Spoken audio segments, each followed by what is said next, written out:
was a terrible tragedy in my house and I lost my whole family. Bollywood মানেই রঙিন স্বপ্নের জগৎ, আর সেই জগতের এক সময়ের চেনা মুখ কমল সাদানা।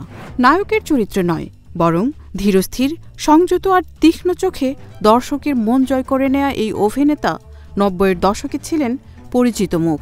ছোট পর্দা থেকে বড় পর্দা, সেখান থেকে নির্মাতা হিসেবে নতুন এক পরিচয়ে হাজির হয়েছেন তিনি। ১৯৯২ সালে কাজলের সঙ্গে বেখুদে অভিনয় দিয়ে বলিউডে অভিষেক হয় কমলের। অভিনয় জীবন শুরুর ২ বছর আগে তার জীবনে ঘটে যায় সবচেয়ে ভয়াবহ ঘটনা। নিজের চোখের সামনে মা, বাবা ও বোনের মৃত্যু দেখতে হয়েছিল। ভারতীয় গণমাধ্যমের প্রতিবেদন অনুযায়ী নেশাগ্রস্ত অবস্থায় অভিনেতার বাবা একে একে গুলি করেন তার স্ত্রী ও মেয়েকে। এরপর গুলি চালান কমল সাদানার উপর।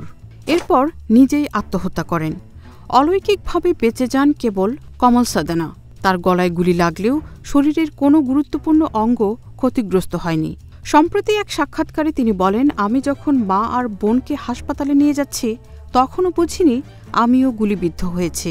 আমার শার্টের রক্ত দেখে ডাক্তারই প্রথম বুঝলেন আমি আহত। So I just lost my family at that time. My father was about to launch me in a film, I think with Tiska. হাসপাতালে নেওয়া হলে দেখা যায় গুলি তার গলা ভেদ করে পাশ দিয়ে বেরিয়ে গেছে।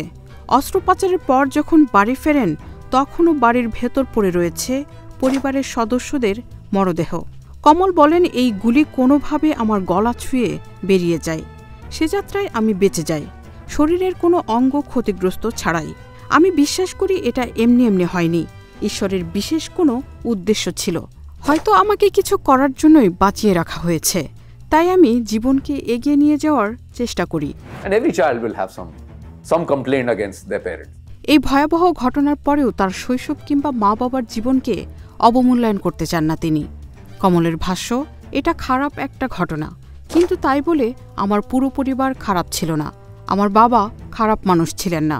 অভিনেতাকে সর্বশেষ বড় পর্দায় দেখা গিয়েছিল ২০২৩ সালে মুক্তিপ্রাপ্ত পিপ্পা সিনেমায়। Marufa Kamal, news desk, hello Bangla.